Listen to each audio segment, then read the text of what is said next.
Dios los bendiga, estamos de regreso con el mensaje de este día. Hoy estamos celebrando el Domingo de Resurrección, así que le deseamos un feliz día de resurrección a todos los que nos ven y a los que están aquí en casa. Le damos un aplauso al Señor porque Él resucitó. Vos podés buscar la tumba de Buda, de Confucio, de Mahoma, de Zoroastro y cualquier exponente de cualquier religión, y vos vas a encontrar la tumba y el cuerpo ahí. Pero si vos buscas la tumba de Jesús, está vacía. Nosotros seguimos a un Dios vivo, ¿sí? Esa es la diferencia con cualquier otra religión, ¿sí? El poder de la resurrección fue tan impactante para la vida de los primeros cristianos, que pensá, los discípulos de Jesús, cuando Él murió en la cruz, ¿qué hicieron? Se escondieron, estaban temerosos, con temor a que los maten a ellos también. Algunos se volvieron a las redes, eran pescadores. Algunos pensaron, se acabó. Este movimiento fue lindo, pero nos mataron al Maestro, nos mataron a nuestro Mesías. ¿Qué pasó?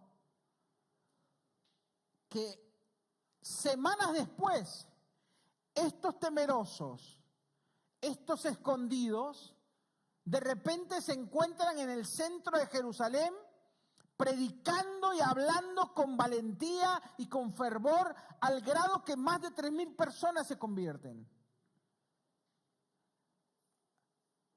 Frente a la cara de los mismos que crucificaron a Jesús, ellos se levantan de pie a predicar un mensaje desafiante, poderoso, valiente. ¿Por qué?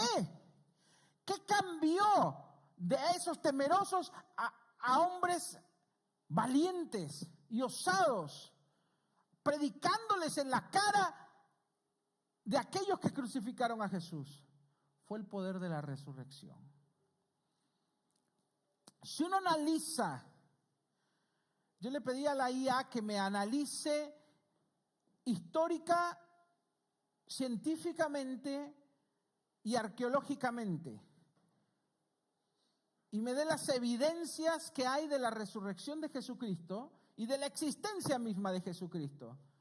Y uno de los argumentos que me dio la IA es justamente ese. Cuando uno analiza históricamente a los discípulos de Jesús, ellos se encontraban temerosos. ¿Por qué? De repente, una semana después, se encuentran ellos predicando en el centro del auge religioso, atacando en su predicación a los mismos que podían mandarlos a ellos a la cruz, que habían mandado a Jesús a la cruz, a los mismos religiosos. Ese es un argumento sólido, muy fuerte. Argumentalmente hablando, tuvo que haber pasado algo en el medio para que tomaran ese valor y ese cambio de actitud. Es la resurrección. Te voy a dar más. Ninguna fuente antigua, ninguna, ni una sola, podrán criticar, podrán no gustarles, pero no hay una sola fuente antigua que niegue la resurrección de Jesucristo. No hay una sola fuente que niegue que la tumba está vacía.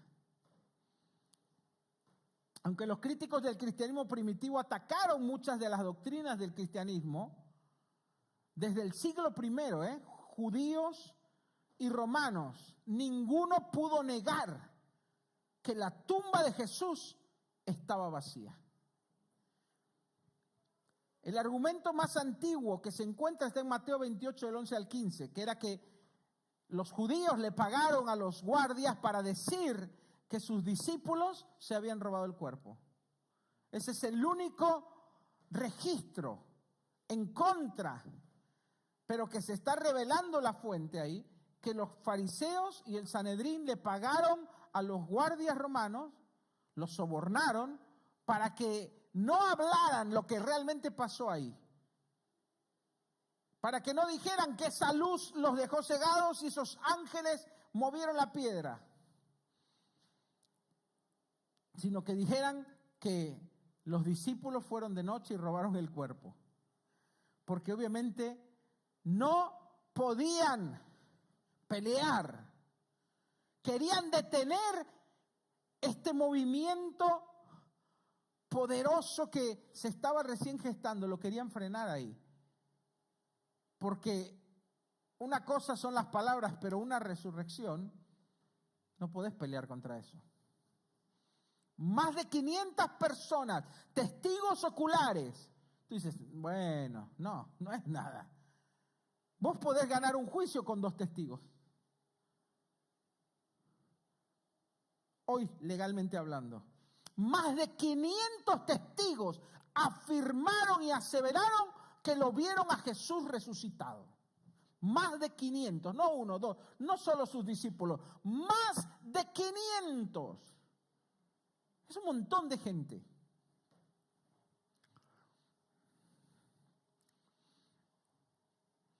Este registro donde en Mateo se registra que los fariseos le pagaron a los guardias romanos para que no hablen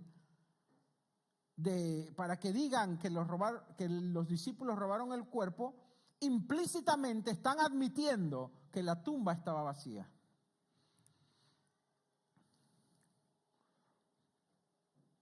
Hubo algunos incrédulos en algún tiempo que dijeron, no, fue a partir de Constantino. Constantino fue un emperador romano que se convirtió al cristianismo, porque tuvo un sueño, una revelación, donde él vio una bandera con una cruz y él escuchó un mensaje que le decía, con esta cruz vencerás, con este símbolo vencerás. Y ahí él mandó a investigar con sus sátrapas, con toda su gente importante, sus consejeros, qué era ese símbolo, una cruz. Y dijeron, no, hay unos ahí que dicen ser cristianos, de unos que vienen de Jerusalén, que eran judíos. Y ahí Constantino, sucedieron cosas en su vida que abrazó la fe. Pero esto fue mucho después. ¿Sí? Estamos hablando más del año 100 después de Cristo. Entonces muchos afirmaban, este es el siglo III después de Cristo, Constantino. Muchos afirmaban que la idea del sepulcro, o la tumba de Jesús en Jerusalén, había sido idea de Constantino. Pero se encontraron después registros arqueológicos previos a Constantino que se hablaba ya de la tumba de Jesucristo. Hay evidencias arqueológicas que indican que los cristianos ya veneraban el lugar décadas antes de su oficialización, por así decirlo. Es más, los romanos habían construido un templo encima para borrar justamente la memoria, porque el cristianismo era perseguido antes de Constantino. Habían construido un templo arriba de la tumba de Jesús, un templo romano, para borrar todo rastro. Y después Constantino lo reabrió, ese templo, pero ya antes de eso los cristianos veneraban ese lugar, respetaban y honraban ese lugar porque era la tumba vacía de Jesús. Otro argumento que tal vez parezca raro, pero el hecho de que las mujeres fueran los primeros testigos, ¿sí?, del detalle de la tumba, de que Jesús no estaba más en su tumba. Ahora, ustedes dirán, ¿qué tiene que hayan sido mujeres? Bueno, uno tiene que saber un poco de historia y de la cultura de esa época. En el contexto judío del siglo I, el testimonio legal de una mujer no tenía validez legal. Si los discípulos de Jesús hubiesen inventado la historia de la resurrección, si no hubiese sido real, y eso es lo que, esto lo dicen estudiosos, no cristianos, estudiosos, arqueólogos, teólogos, historiadores. Es un argumento a favor de la resurrección. Si los discípulos hubiesen sido ellos los que inventaron la historia de la resurrección, no hubieran puesto como testigos a mujeres. ¿Se entiende? Porque ellos sabían que legalmente el testimonio de las mujeres no iba a tener valor legal.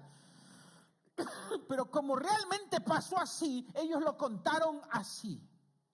Y por otro lado, Dios dignificando a la mujer. Porque nada es casualidad en la Biblia. Dios escogió a las mujeres, pues saben que ellas iban a esparcir la noticia.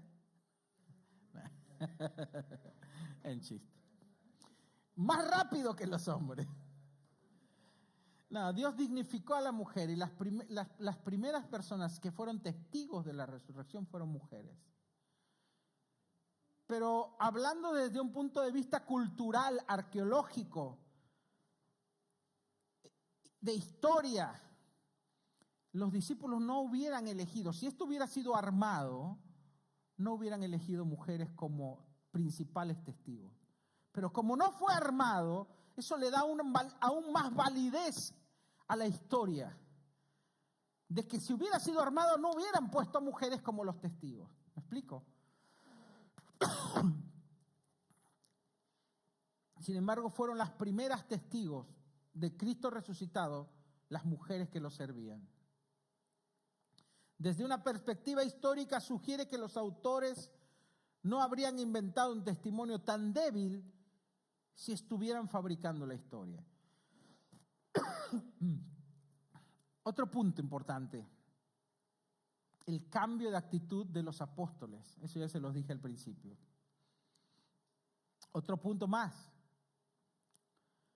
la resurrección de Jesús fue física. Hay otras religiones que han hablado de ascender de sus iluminados, como Buda, como Mahoma, Confucio, Zoroastro. Hablan siempre de ascender, pero sus tumbas están ahí. Y sus cuerpos, sus restos están ahí. Jesús es el único que resucitó físicamente y que nadie pudo argumentar que su tumba no estaba vacía y nadie pudo argumentar en contra, presentar pruebas de que su cuerpo estuviese encontrado en algún lado, porque Él ascendió a los cielos. Por otro lado, nadie esperaba una resurrección en medio de la historia. Nadie lo esperaba. Los judíos del siglo I, ahora, ¿por qué es importante que nadie lo esperaba? Te voy a explicar por qué. Los judíos del siglo I ya hablaban de la resurrección, pero de la resurrección de todos los muertos. Es una doctrina judía, ni siquiera es una doctrina cristiana, es una doctrina que ya existía, que un día todos iban a resucitar en el día del juicio. Entonces los primeros cristianos, ¿sí?, que un solo hombre resucitara en el presente el presente de ellos, era teológicamente novedoso e insólito. ¿Qué quiere decir esto? Los discípulos no tenían la categoría ni teológica, porque no eran escribas, no eran teólogos. Los discípulos eran pescadores simples que Jesús llamó y los eligió. No tenían el conocimiento teológico ni cultural para inventarse una resurrección. Entonces, el hecho de que haya sido el concepto de la resurrección de Jesucristo es novedoso en sí, filosófica y teológicamente hablando, para que unos pescadores lo pudieran haber inventado. Ese es otro argumento más de entre los que estudian, ¿sí?, teología, arqueología, a favor de la resurrección. Después hay documentos judíos que reconocen la existencia real de Jesús en el primer siglo. Porque muchos dirán, no, bueno, los discípulos, la Biblia es una historia. ¿Viste? Mucha gente ignorante, pues son burros. Perdón que lo diga así. Son burros. Ya si el presidente lo dice, yo lo puedo decir. Son de verdad gente ignorante que dicen, ¿viste? El argumento de los ignorantes. La Biblia la escribieron hombres, la inventaron hombres.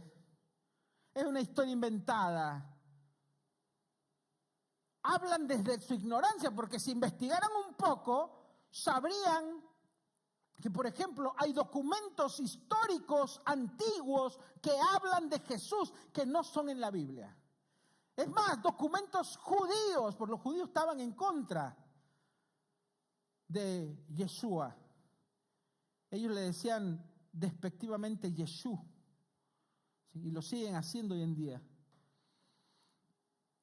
En el Talmud de Babilonia, en el Sanedrín 43a, se menciona la ejecución de Yeshú en víspera de Pascua, confirmando ellos indirectamente que todo el relato bíblico concuerda en los tiempos, en los eventos, en los sucesos y en las celebraciones que giran alrededor del sacrificio de Cristo.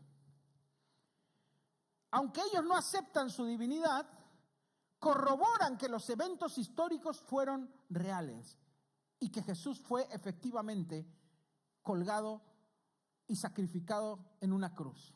Ellos lo corroboran. Hay documentos de esa época.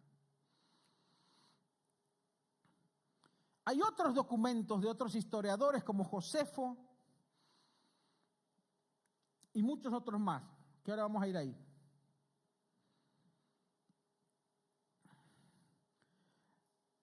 La localización geográfica de los relatos en la historia es coherente.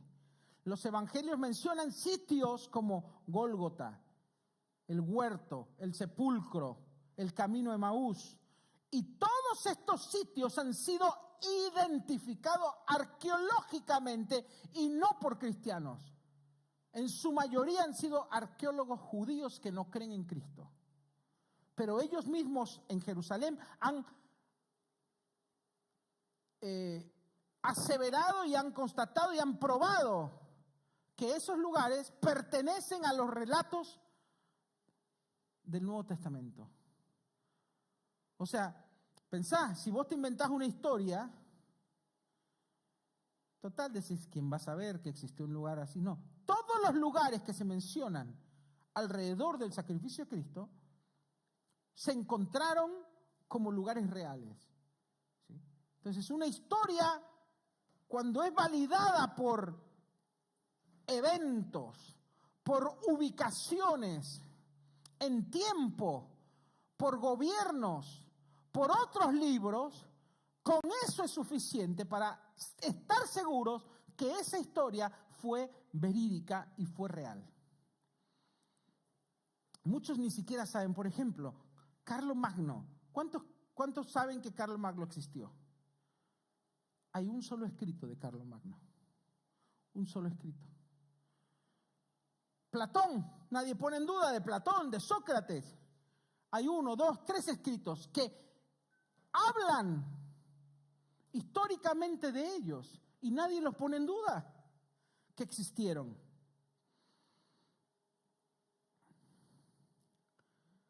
Platón, por ejemplo, hay solo 7 manuscritos. El más antiguo fue copiado hace 1200 años. Y Platón existió mucho antes de Jesús. Y su único escrito es de 1200 años para atrás, es muy poco, es muy nuevo.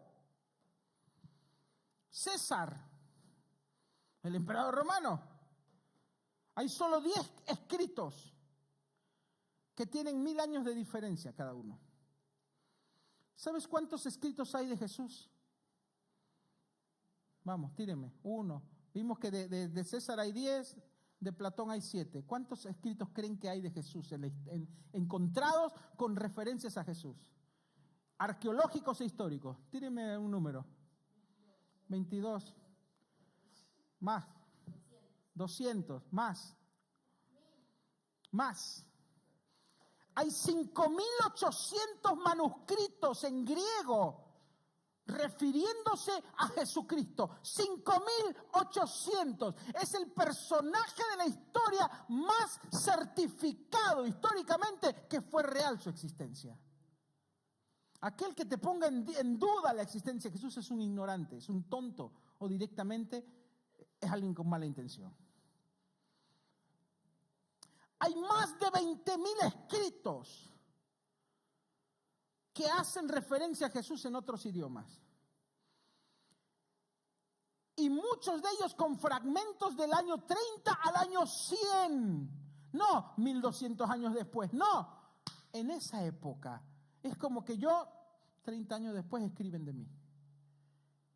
No es lo mismo cuando algo se escribe 100, 200, 1000 años. Porque en el tiempo puede perder, la historia puede perder hilo, puede ser algo aumentado, algo sacado. Pero 30 años después, hay manuscritos que están 30 años después de Jesús. No hay ningún otro personaje en la historia que tenga algo tan tangible. La existencia histórica de Jesús está mejor documentada que la de casi cualquier personaje antiguo. Contamos más de 5.000 manuscritos griegos del Nuevo Testamento, todos ellos copiados a pocas décadas de los Hechos. En contraste de Platón, que solo hay 7 copias, y hay 1.200 años después. Carlomagno, una biografía escrita 30 años después de su muerte. A ningún historiador serio se le ocurriría negar que Platón o Carlomagno existieron, mucho menos la existencia de Jesús. Entonces, negar que Jesús existió con miles de evidencias es una postura ideológica más que una realidad. O sea, es ganas de hinchar, perdón por la palabra, ganas de molestar. Y sí, porque nadie tiene más evidencia histórica de su existencia que Jesucristo.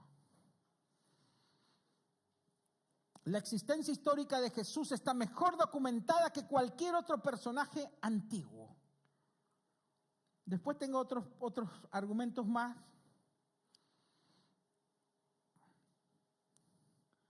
La resurrección se predicó.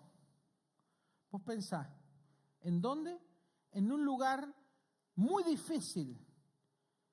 No en un lugar fácil.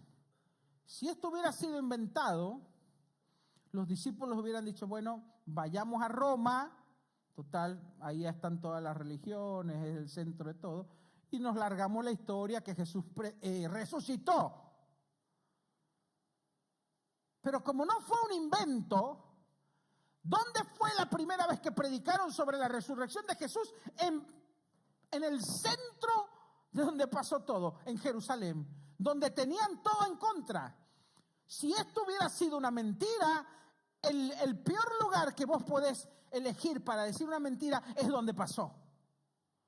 Porque inmediatamente se reúnen evidencias. Pero como ellos no estaban inventando nada, en Jerusalén fue donde el primer lugar donde predicaron. Y eso es un argumento para un arqueólogo, para un historiador, suficientemente sólido para descartar la idea de que esto fue inventado por los mismos discípulos.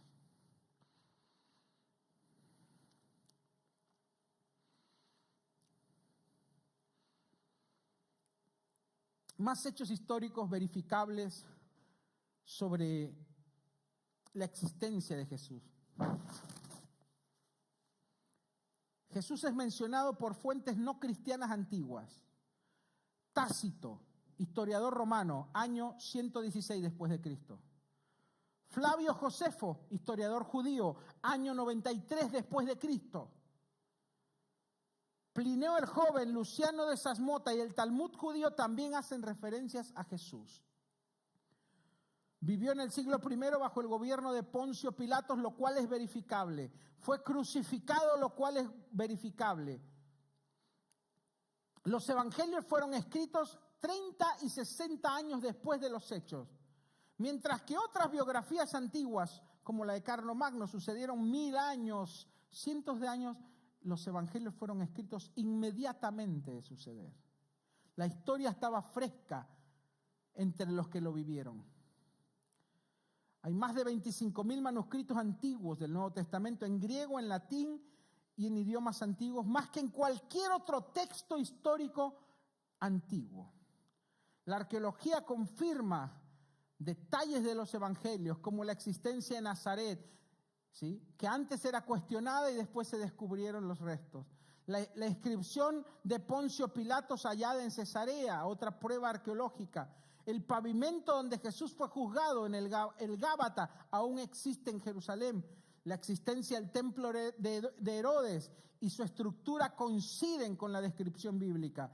No hay documentos antiguos que puedan negar la existencia de Jesucristo, o que puedan negar la tumba vacía, o que puedan negar la resurrección. Hoy estamos celebrando y recordando su resurrección. No como una historia fantasiosa, sino como nuestra esperanza. Sabiendo que eso fue real, que existió, que sucedió, que lo confirma la historia y la arqueología. Nadie puede presentar alguna evidencia en contra. Nosotros no creemos en un Dios muerto. No creemos en la filosofía de un iluminado que está por ahí en su tumba. No, Jesús mostró ser el Hijo de Dios. Lo dijo abiertamente. Ser Dios hecho hombre. Y eso cambió la historia. Aún para su propio pueblo que lo rechazó, que es el pueblo judío, ellos cuando firman un cheque o cuando escriben una fecha, tienen que reconocer que Jesús vino a cambiar la historia. Antes de Cristo, después de Cristo. Nosotros tenemos la certeza de que un día vamos a resucitar juntamente con Él. Esa es la promesa de Él. De que Él vive hoy y que Él volverá. Eso tiene que marcar tu vida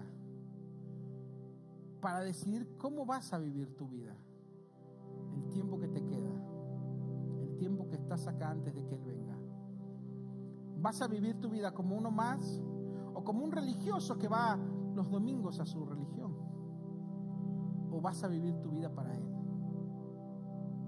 Esa decisión la tienes que tomar vos. No la puede tomar tu papá, no la puede tomar el que está a un lado, no la puedo tomar yo por vos. Es una decisión que vos tenés que tomar. Pero no desperdicies tu vida jugando al cristianismo, pensando que se trata de... es una linda historia, es una linda ideología, es una linda filosofía. Sí, es linda, pero no es solo eso. Nosotros creemos en un Dios vivo y vivimos para Él. Creemos que nuestro Dios vuelve pronto a juzgar a los buenos y a los malos, a los vivos y a los muertos. Y que vamos a tener que rendir cuentas ante Él de cómo vivimos nuestra vida acá. Si vivimos para Él o no vivimos para Él.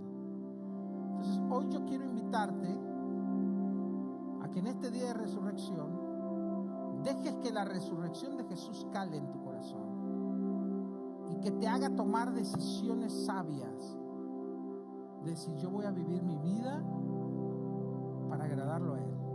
No voy a vivir mi vida más como uno más del montón, como uno más que no espera nada.